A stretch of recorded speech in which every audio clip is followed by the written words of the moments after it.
Would you like to borrow, hey, Brady, would you like to borrow the wheelchair we have? It's easier to walk.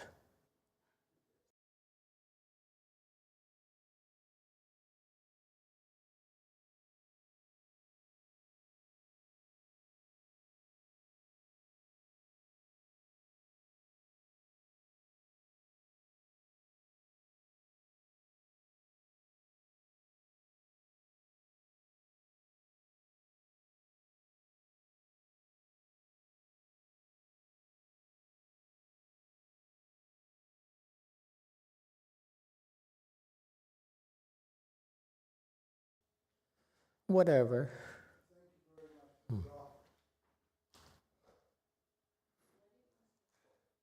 We ready? Okay, we ready. Hello, everyone.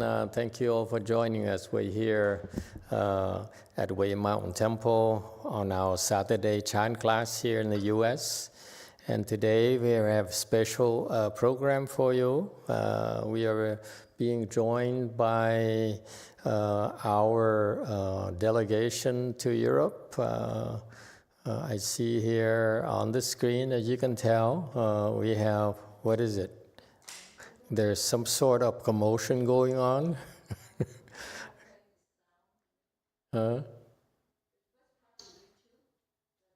First part is YouTube, okay? And so we have our people in Europe right now, Vermo Xienan and Xian Shou. Looks like they just, the video is okay. I don't know. We're here to find out more, so we let them take it and discuss whatever. Okay.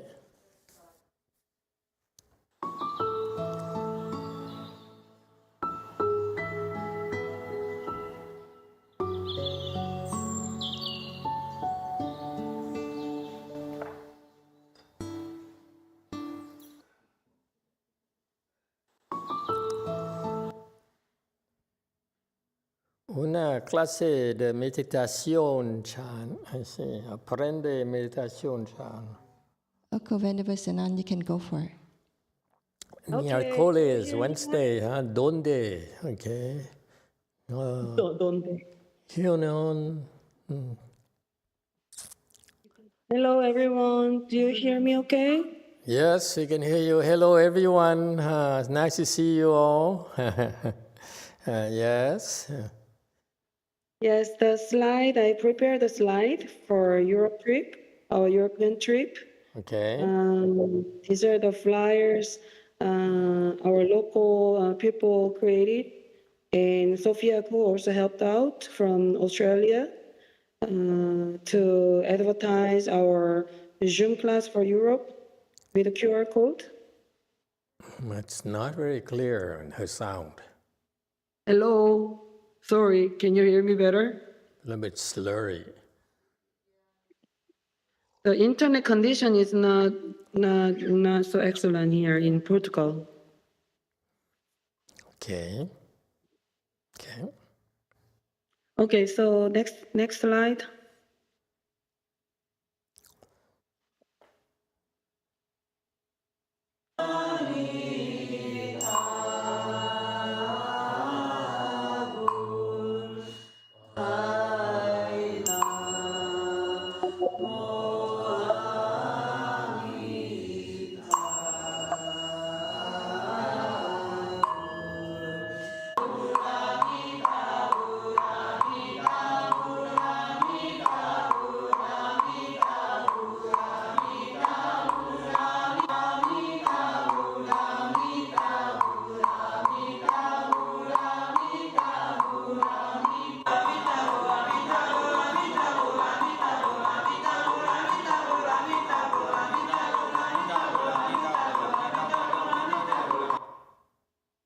So I show this video because I found it very interesting that in Europe people like to recite the Buddha's name. Interesting.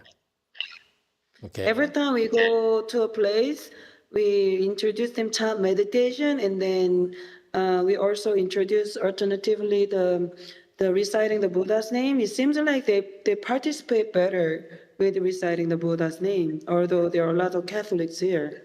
Okay.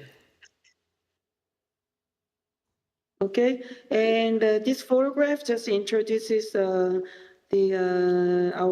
members in Europe. So Venerable Shensho and Nacho. Nacho is already back to America, and then there is this Miss Cho. She make the YouTube videos, and MJ.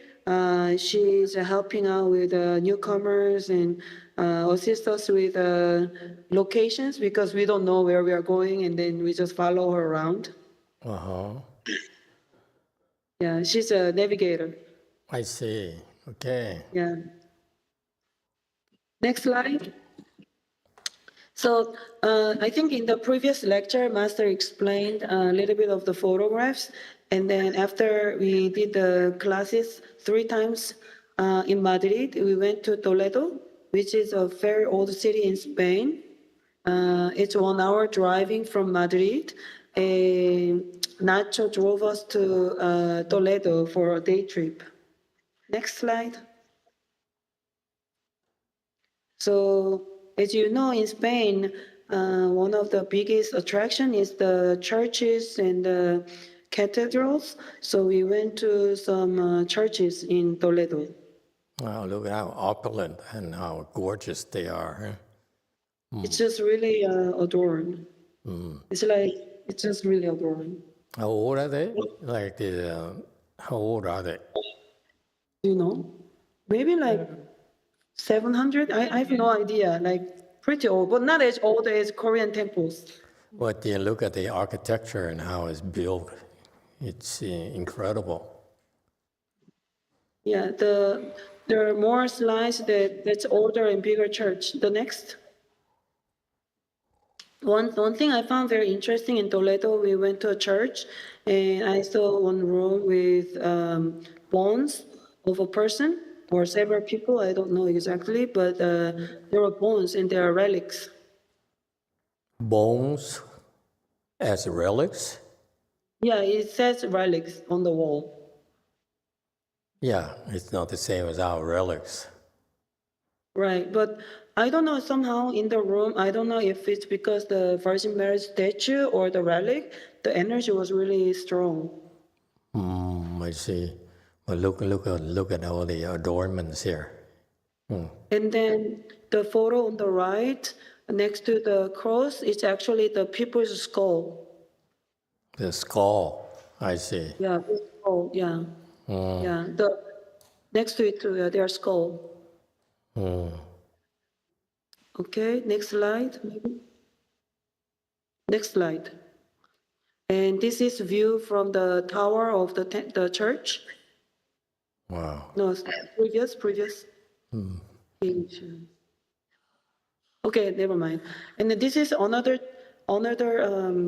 This is not church. It's a seminary. It's like a training center for Catholic. Look at that. I don't think they train people anymore. It's more like tourist for tourism. Okay. Yeah. And then next. And there are many churches in Toledo, and one of the more famous church has a painting of El Greco.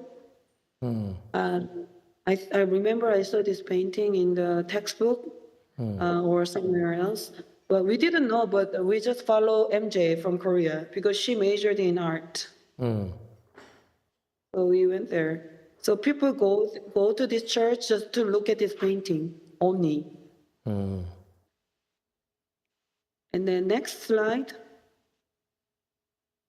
This is view from a bridge in Toledo and taking a break while we are in Toledo. Next slide. So we are taking a tea break in Toledo. Okay, next. In Spain, I found that it's very famous now to have vegan restaurants. Getting more and more popular. Not famous, popular. Sorry, not famous, popular. It's getting more popular. I see. So what is that, all these dishes, just curious? Fake meat? The burger is like a Beyond Burger with sweet potato fries. And then we have ravioli, has imitate the cheese. And then the Thai curry. And then some kind of rice with coconut cream curry. With a soy. It's like chicken. Control yourself. Okay, next. Everybody is more interested in food. All the beautiful architecture and ornaments, they only get excited about vegan food. Oh, Mr. Park's here. Mr. Park. Hey, hello. Oh, he's here too. Oh, I see. He's Hello. teaching the people in Lisbon how to bow. I see. All right. Okay, this one is a very famous, this is the major cathedral in Toledo. It's the biggest one. I love the ironworks. Huh? It's very big. Next. So like I saw some artwork. It's really breathtaking. They're carved, but they're like, I don't know how human beings can make this. If you look at the lines, they're really soft. The next. So wood carvings, right? Yeah, it's all carving. And then the first one, I'm told by Venerable Shensho, is like adornments. You put a piece of bread, you know, the Catholic bread. I'm told that they put the piece of bread in there and then keep it for a year. Is it true? And then they eat it or what? I don't think Yeah, so. they- They eat it after a year? Because it's like a religion thing. After 1 year, you eat it? Yeah. Oh, wow, they say that after 1 year, they eat it. Oh, no, it's too much. 1-year-old bread. Spanish style. Okay. And what the reason for doing that is keeping it 1 year is what? Offering or aging or what? I don't know how to explain. I have no idea. Ask the Catholics. Okay. Oh, look at that. And then the second photograph is another artwork from the Cathedral of Toledo. It's like from the bottom to the high ceiling. It's continually, like it shows a story going to the heaven. Is all carving or the ceiling is painted? I don't remember exactly, but a lot of carving, and then on top, it's more painting. I see. And the floors are stone or marble? The door, The floors. the floor is marble. I see. Beautiful. Yeah, the next page. Venerable Shensho said something interesting, that this church took about 200 years to build. Of course. So it's really offering to the higher being, not for fame, not making money. They're really offering to the God. It's amazing they could even finish it at all. 200 years, you sort of lose track of who's doing what. Exactly. So you cannot become famous making it because we don't know which part is by who. I see. So these are also the same church cathedral. The cathedral has the painting of El Greco also with the painting with the red cloth. That's the piece from El Greco also. Very famous painter. I see. And this And kind then- of opulence, you know, Buddhist monuments and buildings are really pale in comparison. We're so Right. poor. And then God, Buddhism can be so boring, huh? Master said Buddhism can be so boring because there's so much. And then the painting is in the room with the ceiling that is painted by Michelangelo. Michelangelo, I see. It's really, I don't know, it's just so much beautiful things. Everywhere you look, it's beautiful. Yeah. And then the photograph on the left, it's an altar. An altar. I see. Next page. It's the same cathedral, like you go in the courtyard, there are a lot of paintings like that. Outdoors? You know, like this is from another place, I'm sorry. This is another place. There are so many churches we went. So like usually when you go to seminary, you have a courtyard in the center, and then you have this path where you have a lot of art. No, this is the same church. Sorry, this is Cathedral that Toledo, the main cathedral. When you go outside the door, there's this main courtyard in the middle, and then there's this path around. Because this church is big. Okay, next. Yeah, it's still the same place. A lot of paintings. And this painting is showing, I think, the end of the world or something, I think. Lots of naked people. There are a lot of naked people. Why is that?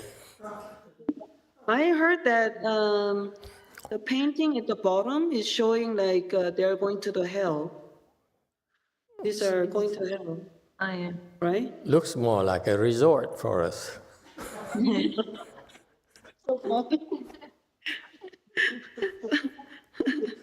look happy. I mean, it's not. They look happy. Yeah, like they're having fun. Look at that. They're telling each other jokes and so forth. You see? Really?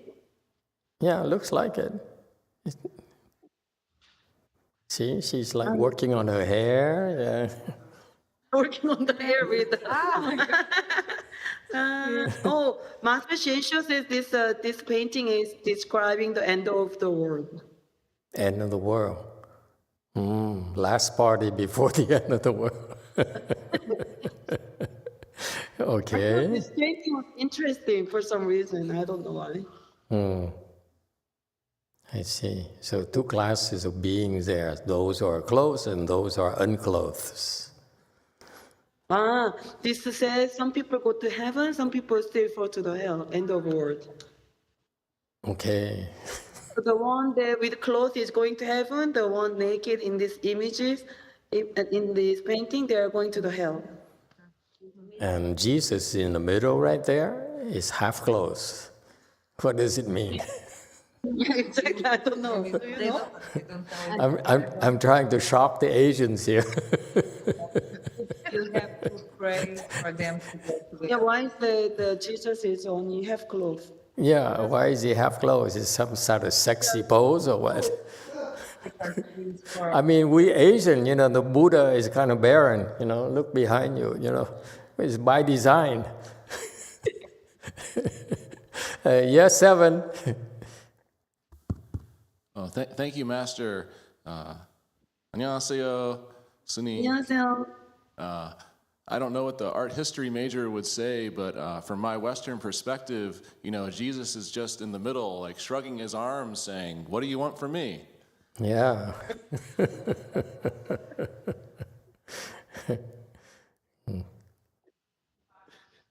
Okay, next slide. Let's not be too controversial.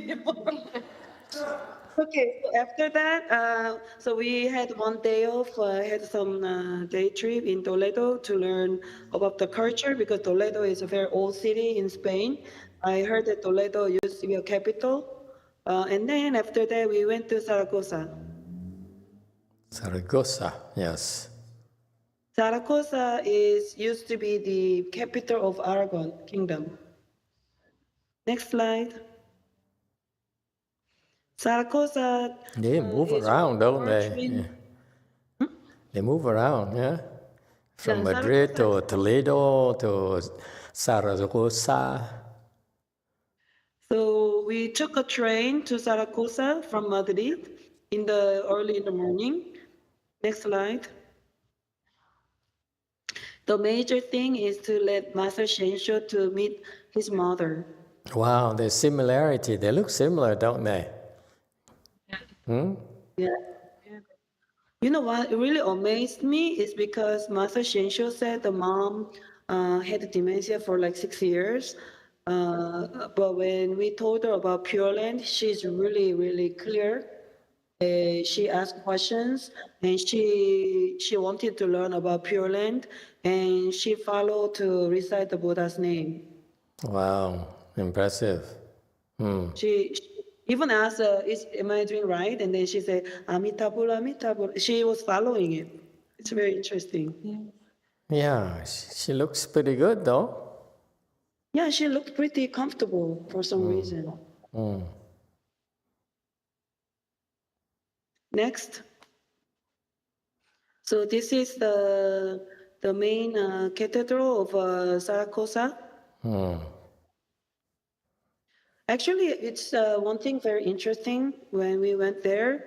A lot of churches and cathedral were very touristic, but the Zaragoza's cathedral felt more worshiping place.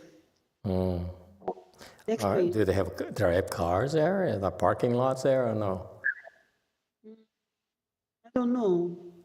I didn't pay attention to the cars. They don't drive there. Okay, right. So this is the inside of the cathedral. You can see in the middle there are like the benches, and then people are sitting there and praying. So Master Shensho, the guy next to Shensho is the brother, his brother. Oh, Yeah, he lives there in Zaragoza. Next page. So it's a very impressive cathedral because people are really focusing and praying. So how's the echo? I see is no sound panels or anything at all. So the sound could be a problem, no? In the church? Yeah, the echo is too strong. Oh, I don't But that's even by know. design, I think, because when they sing praises to God, I think they want it to be real loud. But Oh, you know, the thing such is, impressive architecture. right now we are in Lisbon. We are doing the retreat in a seminary, which is the school for the Catholic. And we are in a space, and when we recite the Buddha's name, it sounds very loud. I think it's the architect. Yeah. Next page. So this cathedral is very famous because this pillar is very well known to have responses when you pray to it. Basically, it's just pillar, and then you put your nose in there, and then you pray. Uh-huh. In a little hole there, you go pray. Okay, what did you pray for? I don't know, but they told me that your wishes come true. And what did you pray for? I didn't pray anything, but You didn't pray? afterwards when they're That's what happened. When you have no faith, no response. I wasn't sure if I can pray to a competition. But we told the two girls to pray. I mean, they were Buddhists, but they were praying something. Okay. Oh, they are praying to Virgin Mary in the pillar. Oh, really? Virgin Mary, yeah? That's why you have responses. Tell his brother to pray for us. Come back and pray for us. I want a church just as adorned before I die, okay? Honor Shinsho heard it. Next page. Oh, look at how how much carving is involved. It's amazing. It's just like too many carvings and everywhere in the cathedral. It doesn't even look that significant anymore because there are so many of that. And what is it made of? Carved out of? This is like stone, like marble. I think this was marble. That's why I took off. Marble, huh? Marble is, Marble. it's a lot of, Yeah, this was marble. That's why I took off because I thought it was interesting. wow. The next page. Level of detail is incredible. And then this is still the Cathedral of the Toledo, Zaragoza. And then if you see on the right, the table, altar table, you see the big table, and then there's a guy there. The whole thing is silver. The what? The whole table is made of silver. Oh, silver. I see. Looks cheap. Really? I heard that this is famous for this altar table made of silver. I For the see. carving involved. You can tell Spain used to be so rich. This is like waste of money when you think about totally non-productive assets. They don't make money, simply they spend the money to praise their gods. So impressive. They're so rich. The They have Spaniards. extra money to do that. They get money from tourism. Oh, but she says that they get money from tourists. Oh, they get money from tourism now? Ah, okay. Yeah, because of the table, people come to see it. Of course, This is yeah, it big. makes sense. But back then, it is just is a money-losing thing. Yeah. Back then, no tourism. So next page. And then I learned that there's this Spanish word, budejar, meaning that the Arabics, Muslim Arabics, they believe in Muslim. They stay in Spain for a long, long, long time, hundreds of years.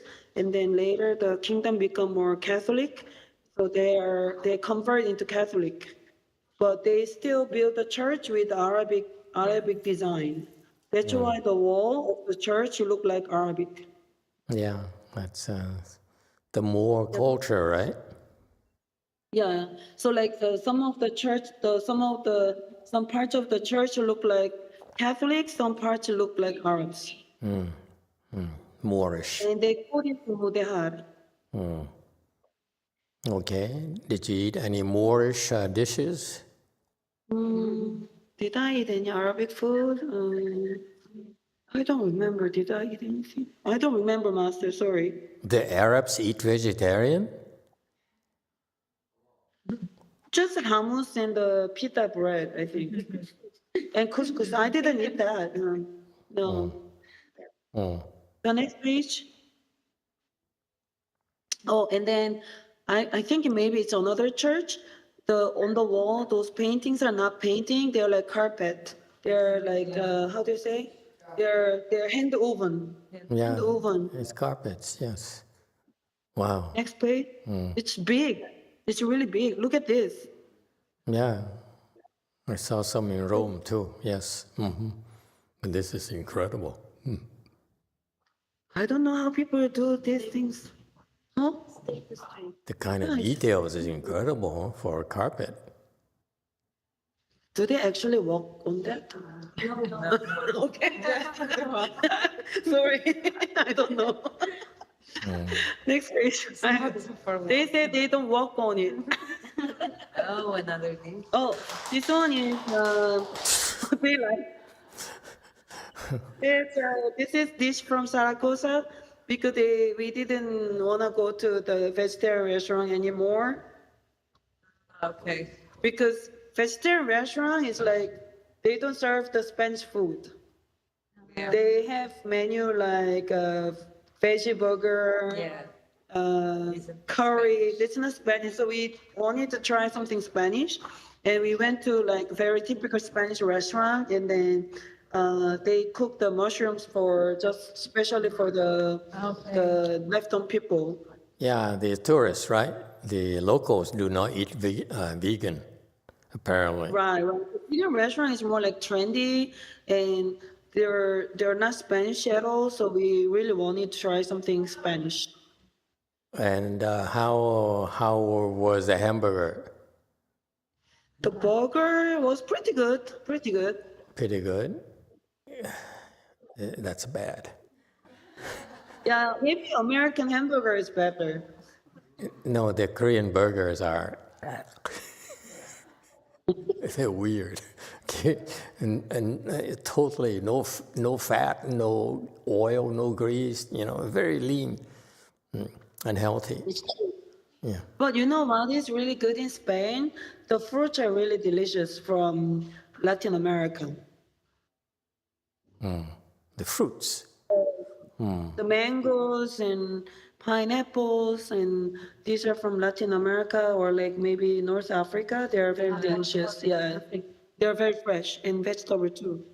Yeah. Expensive or no? I think for their income, it's expensive, but Yeah. for American, For it's not that American, expensive. Yeah. Yeah. The Spanish wine is world famous because it's cheap. It's one of the cheapest wine. I don't know. I haven't had Master. I didn't drink. Can I drink wine? Then I will tell you next time. My point being they can grow things over there. Why do you have to import things from all the way to from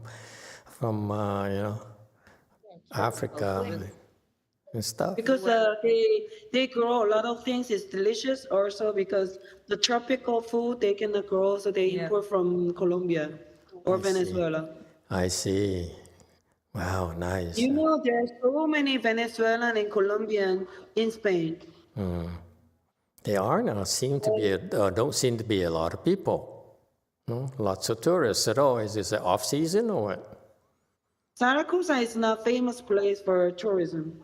Okay. Because in Spain, there are better places like Granada, Sevilla, Barcelona. Malaga, and Barcelona. There are so many different places. Zaragoza is not the first pick. Yeah. Yeah, it's nothing impressive. There's nothing much to see. I see. So These are apartments, it looks like. it's like in the downtown, like where we went to the cathedral. Around the area is the main downtown, and these are like restaurants and bars sitting outside. These are like commercial buildings and apartments mixed together. And then Venerable Shenshou's friend found a yoga place to do meditation class for us. So the arrow shows the entry to the yoga studio. I see. Okay. Next page. And I thought you were simply there to do the tourist things. Yeah, I thought so. They make me work too much. And then this is the yoga studio in Zaragoza. Not too many people gather because we sort of put this in the last minute, Zaragoza meditation class. But the class had some good mixture of different people from Spain, Colombia, England, and Venerable Shenshou's old connections too. So we did some class there. Okay. People are really interested in Pure Land and reciting Buddha's name there also. Interesting. And why is that? Why is that? I don't know. Because sitting is too hard. I don't know. Why is it? Did you say? I don't remember. What did you say, guys? You are used to sing in the Catholic Church, right? Yeah. Oh, Master, they are saying that it's because they are used to sing in Catholic Church. Usually. To chant in Catholic churches. I see. Yeah, they are used to it. Okay. How about the Portuguese? Are they interested in the Pure Land too, or are they more? Much more than meditation. It's weird. They've been demanding me to recite more. We've been reciting Amitabha's name every day. It's weird. Next page. So we are reciting Amitabha. Next page. These are the people in Zaragoza. Next page. Oh, and one of the more important part of the trip, we found that there's a lot of non-alcohol beer. Looks alcoholic to me. But listen to this. This is more important to know that there's non-alcohol draft beer, not just in the bottle. It was interesting discovery. The next one. Okay, so they are happy to find the beer.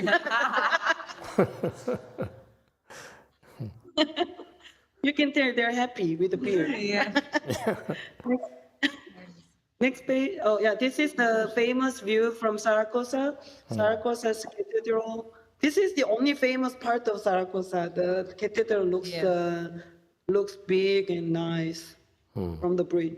That's about it. I don't think they have a lot to offer in Zaragoza, comparing to like Sevilla or Granada, right? Yeah. The Portuguese agreed. The next page. So after that, we flew from Madrid to Lisbon. It's about 1 hour and 20-minute flight. Page. And while we are flying, Master Conor Shenjin is doing the online class for us. Okay, and we are doing the 3-day, next page. We are doing the 3-day retreat in Lisbon from Friday to Sunday at one seminary. Yes. This seminary is offering us to cook for vegetarian with no garlic and onion. Right there overlooking the cliff. No. This is the area? Well, it's not like. So why do you choose that photo? It's misleading. Oh, I don't know. I was busy. Next page. They do anything. This is their website. When I look at the photo, I say, I want to go.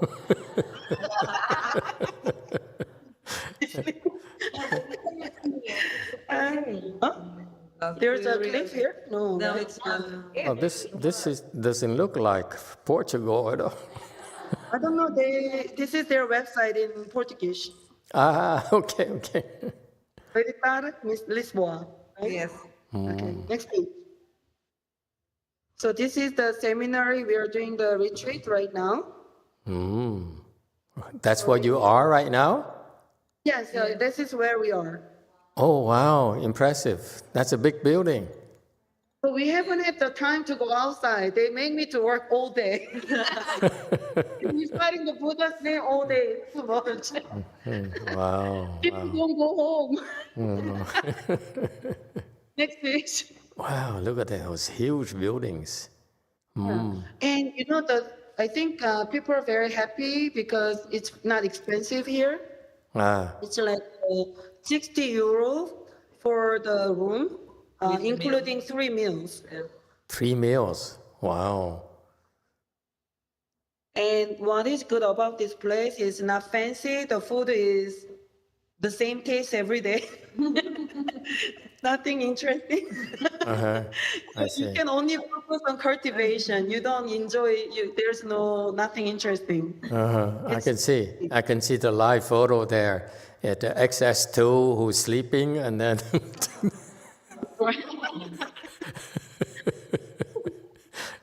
well, you don't have a TV there, huh? XS2, and the rest of them are praying to the Lord or something. Wow, very nice. Lots of participants, huh? Yeah, there are like 25 to 30 people every day. Next page. So this is the cafeteria.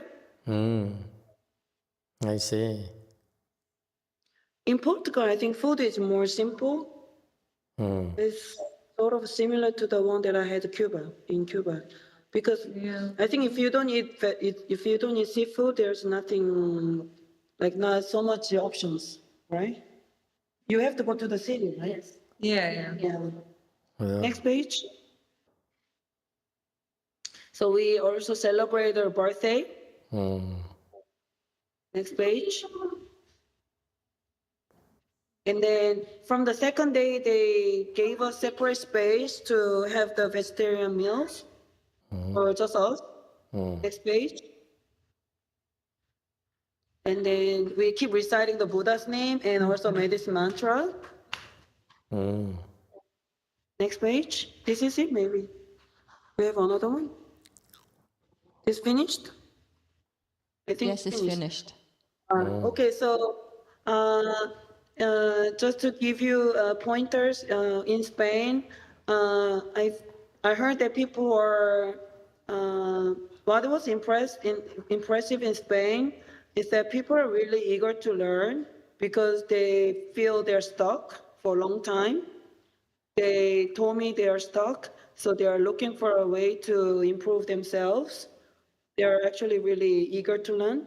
And they all told me that they are doing the being present thing, self-awareness, mindfulness, and breath meditation and vipassana. And they are all tried that already, and they are like really interested in learning something new because they feel like they are not improving anymore after 10, 20 years. Yeah. And some people in Spain, they came to all the 3 classes to learn more, and they are really participating to recite the Buddha's name. Yeah, and why they want to learn? I mean, why would they meditate in general? Stress, general stress, right? Too much thoughts, health issues. Okay. How about Portugal? In Portugal, it's a little bit different.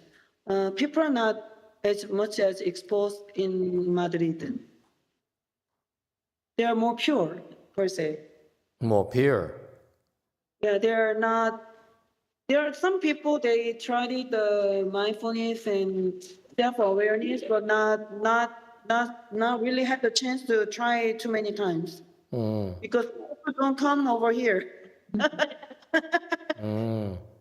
They don't come all the way to Lisbon to teach that much, right? Not too many opportunities, not as much as in Madrid. So people just they just follow whatever we tell them to do. They just do it. I see. They don't care. So from yesterday to today, we surveyed what kind of people we have here. So we have about 25 people. They've been sticking the whole day.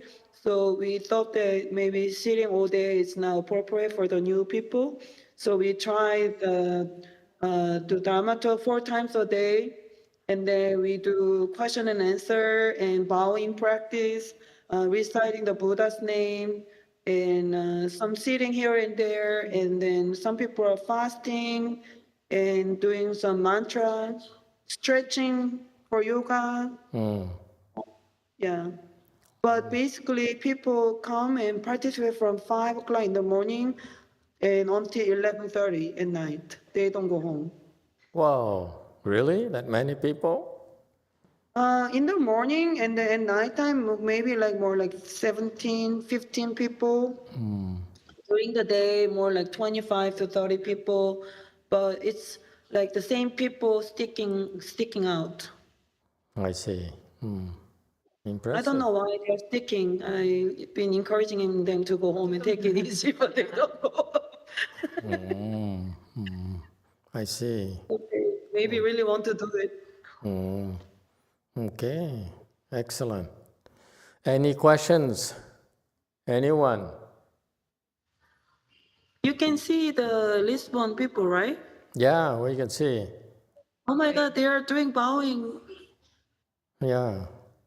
See, Is that what they're doing? Bowing? yeah, right now they're learning bowing. We teach them so many different things. Look at that. Oh my God. They do everything we tell them to do. Yeah. And they're bowing to who? To each other or what?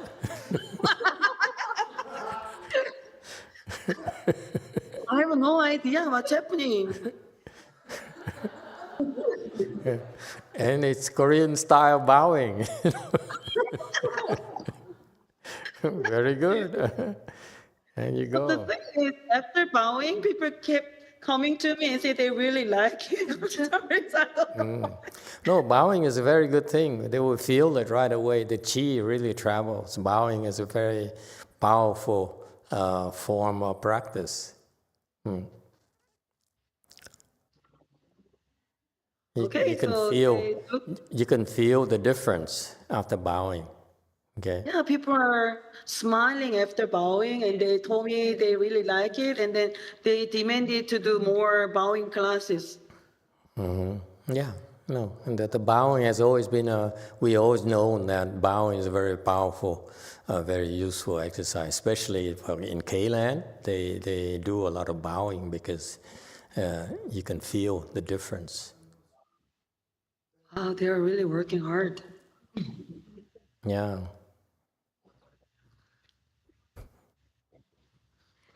Master, they told me they wanna reorganize again next year. Hard days. Organize what? Longer. Oh, Organize the retreat. okay. I am not sure. Sounds good. I'm not sure I can find people who would volunteer to go over next year. Okay. I shouldn't have told them about the draft beer. The non-alcoholic beer, yes. Okay.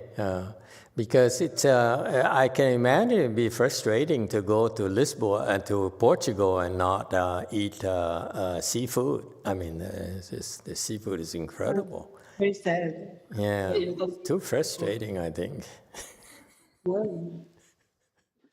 I mean, for our monks and nuns, yeah.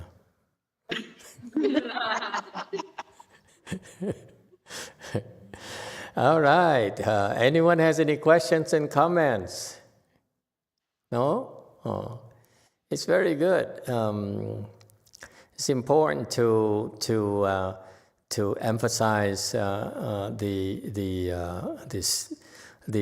spiritual practice, because this is what's lacking in people's lives, some sort of spirituality. Without spirituality, you have no mental health. The reason that there's mental health is so poor nowadays is because there's a lack of spiritual things that we do. It's a lack of spirituality in people's lives, and that's a big mistake. Okay. So there's no balance. That's why it's so important that everyone needs to develop some sort of keep on bowing. It's okay. Don't have to stop bowing. Okay, ignore me, like people do here. It's master talking again. So keep bowing. Okay, translate for them. Keep bowing. Okay, don't stop. And so this is so important that you have to do something spiritual, and whether it's meditating, yoga, whatever, okay. But more often than not, the meditation or the Buddhist practices would take you a little bit further, okay. Because why is that? Why is that? You can go a lot further. And this is a very simple thing. This is the comment I heard earlier, that people have been, they feel stuck for a while now, and they really need to look for some kind of breakthrough. It's because the teachers are stuck. And this is the nature of the spiritual practices. When you're a spiritual teacher, you need to improve yourself.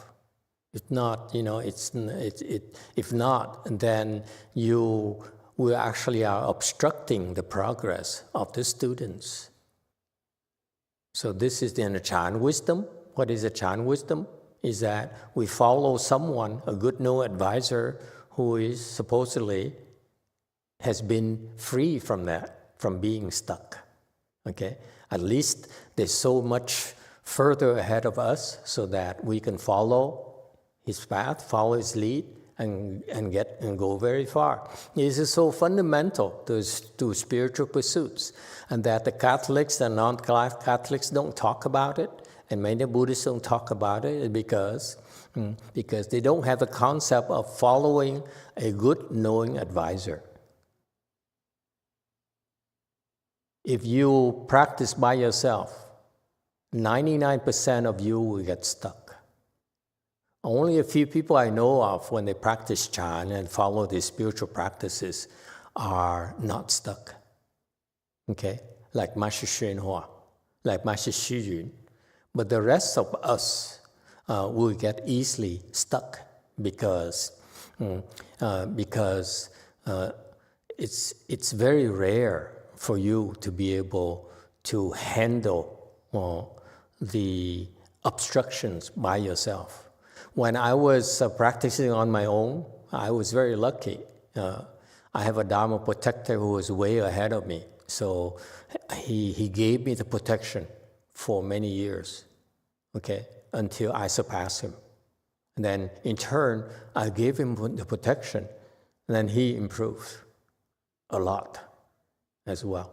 And so I can't stress this enough, okay? When you do spiritual things, it doesn't matter what you do, okay? You need the protection, because this is this weekend's theme. Because without protection, they will come and find ways to obstruct you, to afflict you, and make you difficult will get you stuck. And this is what happens to a lot of people. Without the guidance, without people, without others, without the practicing with others who are better than you, it's very easy for us to get stuck. Okay,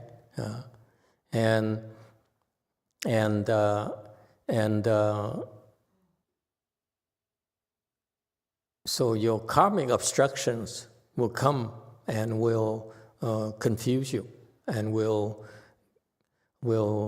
distract you. All right. And so, yes, we would be, sounds good. We'll see if we can find volunteers to go to Europe every year to do to teach us some meditation and some spiritual practices.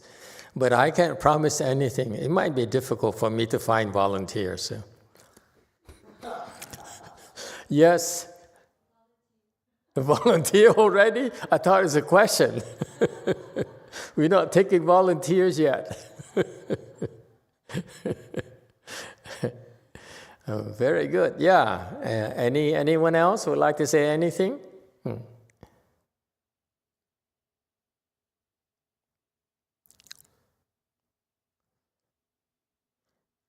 And then the second thing is that not only you need to work with people who are far ahead of you, is my tip for you. If you work with someone, you with someone who is like in the vicinity, you won't feel much help. But someone way ahead of you in terms of samadhi, in terms of spiritual, in terms of wisdom, then it's a lot easier for you to make progress. Okay? And then you just make sure that the methodology is important. Okay, so Buddhist practices are a lot more advanced. Unfortunately, the Buddhist teachers are not accomplished enough. Okay. Even for most people, people practice mindfulness meditation. The way the mindfulness meditation is taught out there has been corrupted. It's really confusion. It's not the kind of mindfulness meditation that the Buddha originally taught. Okay, and so it's because the mindfulness meditation teachers are not accomplished themselves. That's why they don't know how to teach properly. Okay. Besides, my personal feeling about mindfulness meditation is that it's not that good. Okay.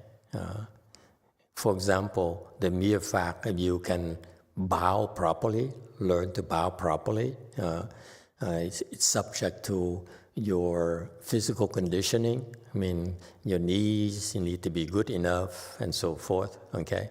Then even that bowing right there can take you a lot further than the way the mindfulness meditation is being taught right now in the world, okay?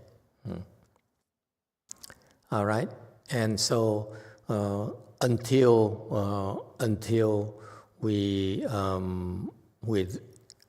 can help more, what people can do in Europe and others is that they can tune in. We should make classes available, okay? And the third aspect of the practice is that you need to be able to ask questions. Okay, go for it. Go ahead. Master, back to your thought about mindfulness. In my understanding, I think the Theravada and the Mahayana definition of mindfulness, especially the Chinese, is different. Can you go a little bit into it, how we approach it differently? We don't bother teaching about mindfulness meditation because if you understand meditation at all, mindfulness is not the primary goal. Let me explain. When you meditate, the objective of meditation, whether you're bowing, whether you're reciting Buddha's name, the objective is single-mindedness. It's not mindfulness. Concentration. Okay? So it's fundamentally wrong to teach meditation by mindfulness. To me, personally, that's how I feel. It's wrong. It's so wrong to say you should be mindful of what you're eating, what you're breathing, or smiling. It's nonsense. Okay? Because the objective is single-mindedness. Okay? So it's like you teach mindfulness meditation, it's like you cook rice and then you stop when you stop the cooking after the water boils. You stop prematurely. Okay? So mindfulness is a start which leads to single-mindedness. Okay? That's the objective. Objective is when you meditate, you have to be mindful. When you bow, you have to be mindful you're bowing. That's correct. But as your mindfulness becomes peaks, when your mindfulness peaks, that's when it becomes single-mindedness.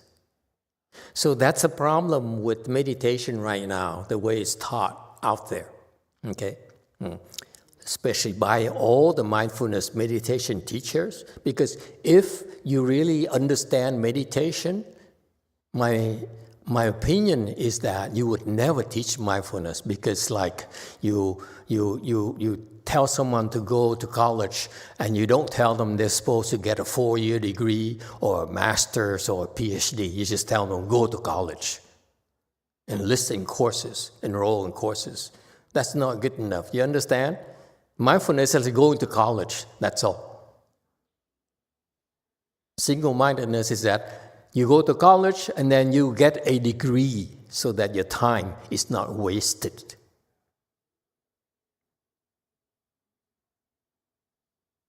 Okay? And that's the analogy for you, all of you, to understand. This is fundamentally wrong to teach mindfulness meditation. This is why I don't teach mindfulness meditation, because it's half-assed. Okay? And so the objective of Chan, objective of bowing, objective of all these practices is single-mindedness. Okay? That's what we teach. We don't teach mindfulness. Mindfulness is for babies. Yes, it's impressive because people are so scattered. So for them to give them something to focus on is a big plus already. But actually it goes nowhere the way the teachers practice it. Okay?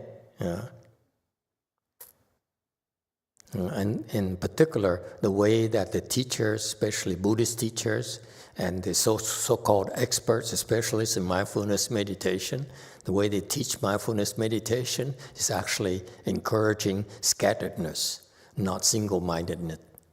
And that's a problem. Okay? So the mere fact that these people in Portugal right now, they're bowing, if they concentrate on bowing there, that's actually, it's not mindfulness, but it should become single-mindedness. Okay? You keep bowing and bowing, okay, until you become single-mindedness, single-minded, then you see some real serious response. Naturally, no need to look forward to it. Okay, and so when I last was in K-Land, I taught them how to do the bowing. So that's why hopefully Mr. Park is teaching the same thing. If you do that, that is Chan. Okay? So, short answer to the question, I don't teach mindfulness. Okay? To me, it's not meditation.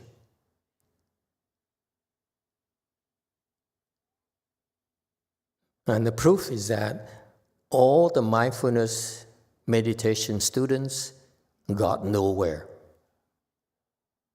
that I'm aware of. None of them get anywhere. The teachers or the students don't get very far. What happened? They stopped bowing now? And yes, DTT has a question. Master, can we teach reciting Buddha's name to new students who cannot sit in full lotus or half lotus? Of course, you can teach them. Absolutely. Okay, thank you. Yes, 7 here. Thank you, Master. Thank you so much for distinguishing mindfulness and single-mindedness. I know that here in America, mindfulness has a lot of different definitions, but for someone, and for myself, what is the difference? How would you define single-mindedness and its benefit compared to simple-mindedness? Single-mindedness only means that your mind thinks of one thing only, which is very different from mindfulness. Mindfulness is you mindful of what you're doing. Okay? So it's scatteredness, if you will. I'm mindful of touching this, now I'm mindful of talking, I'm mindful of looking, I'm mindful of smelling, and so forth. Okay? And that's if you do that, you're still mindful, but from a pure Chan perspective, it's called being scattered.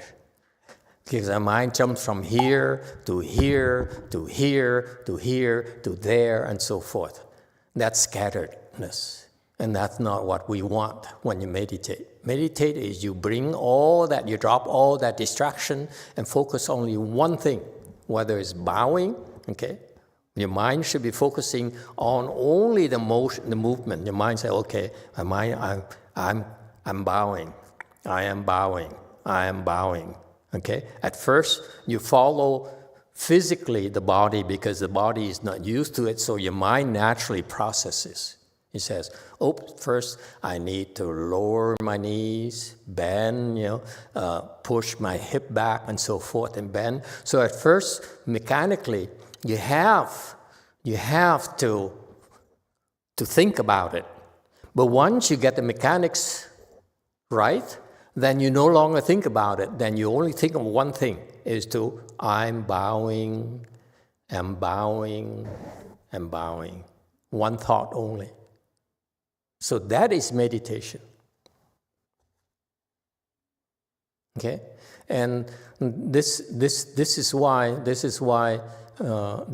single-mindedness encourages you to be distracted.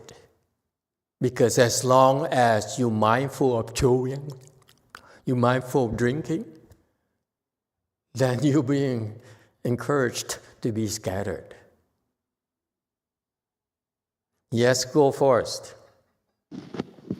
Master, one of the meditation topics that you have taught is the watching of our thoughts, like watching the movies.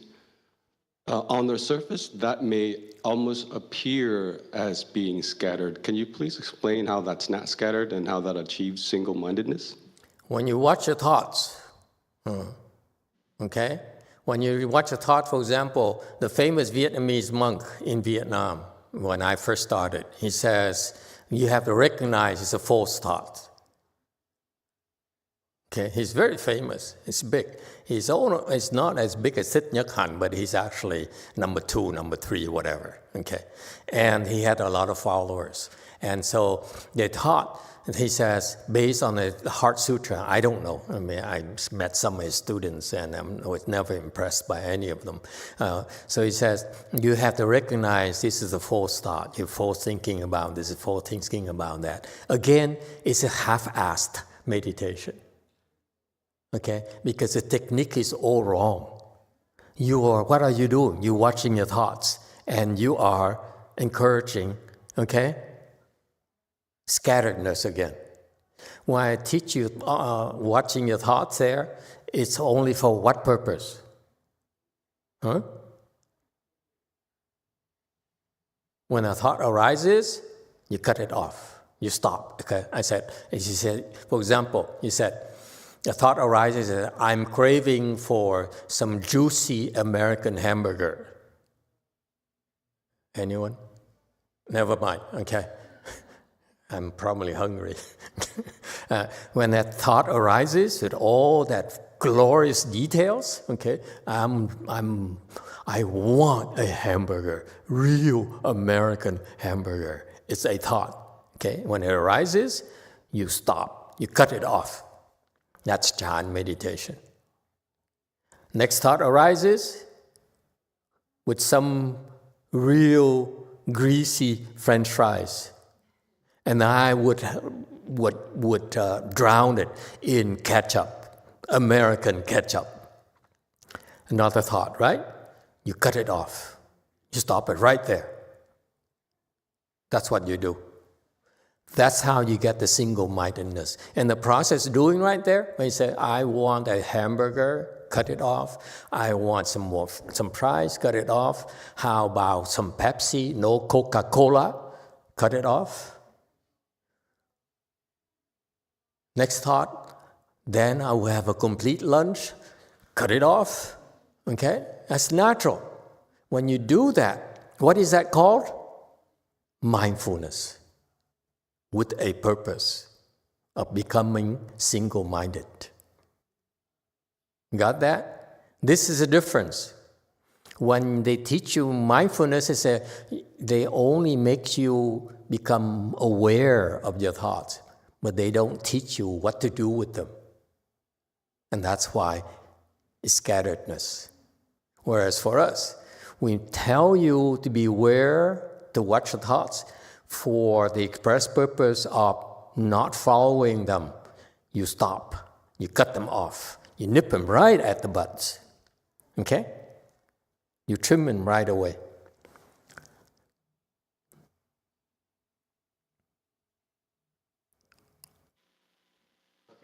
So you are teaching us mindfulness. Yeah. You sound happy. Are you happy about that? No, I'm just laughing. See, You tricked us. what do you mean tricking? You tricked us into learning mindfulness, proper mindfulness, or whatever. the basis of meditation is mindfulness. But if you teach mindfulness alone, that's not meditation. Okay? You have to have a goal. The goal is single mind.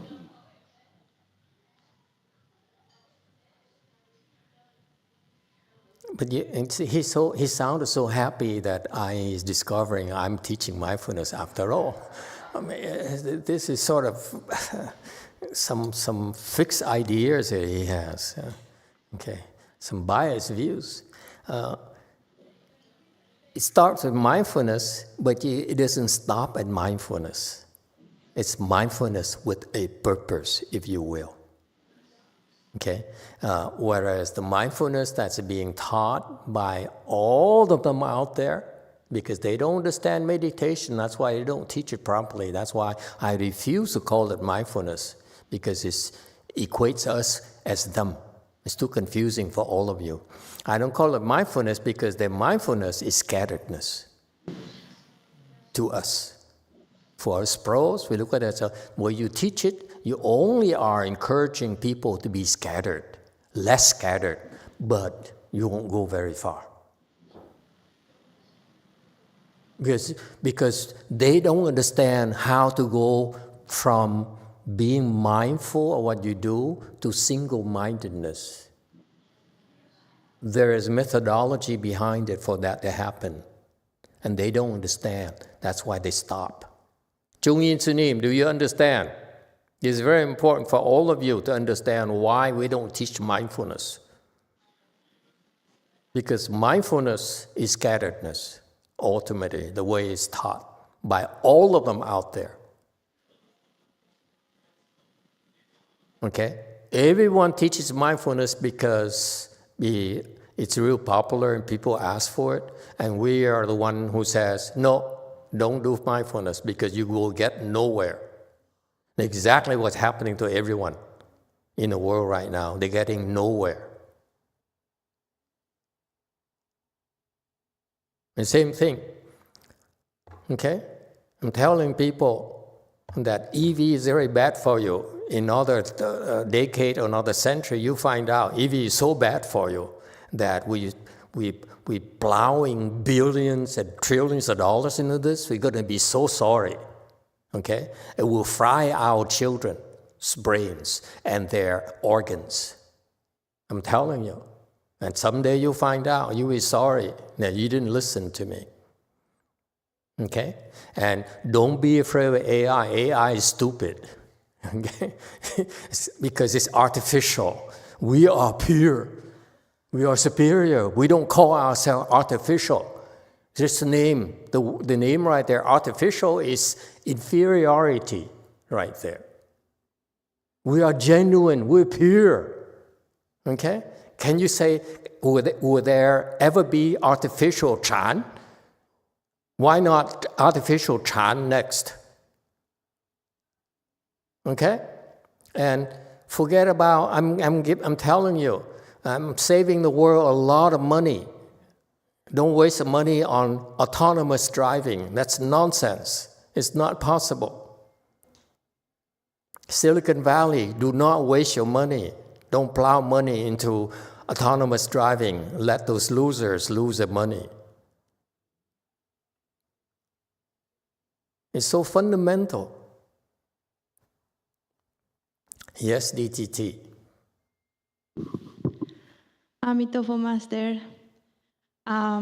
So, Master, if we want to be single-minded in our daily life, like, for example, not when we are doing meditation, but when we are doing, like, for example, cleaning, gardening, cooking, how can be single-minded in that cases?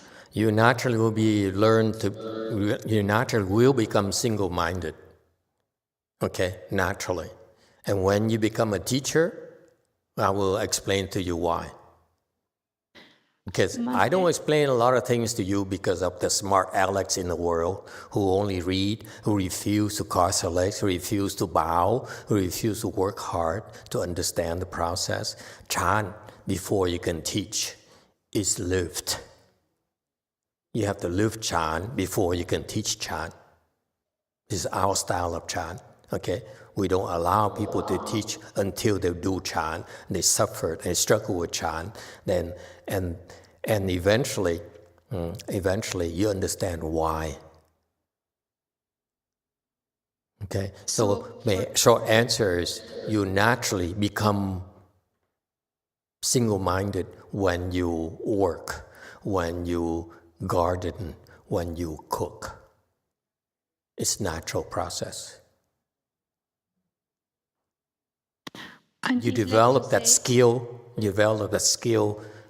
in a temple, but that skill there it's a skill. We call it skill because like every other skill, you can use it at will.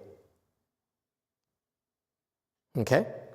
I just don't explain to you the specifics and how to do it, okay? Because it's a secret that the teachers will be taught, not you. Because it will never be revealed. I don't allow people to ever reveal it because there are too many smart Alex who only want to read. And they say, oh, this is why it's happening to you. Okay?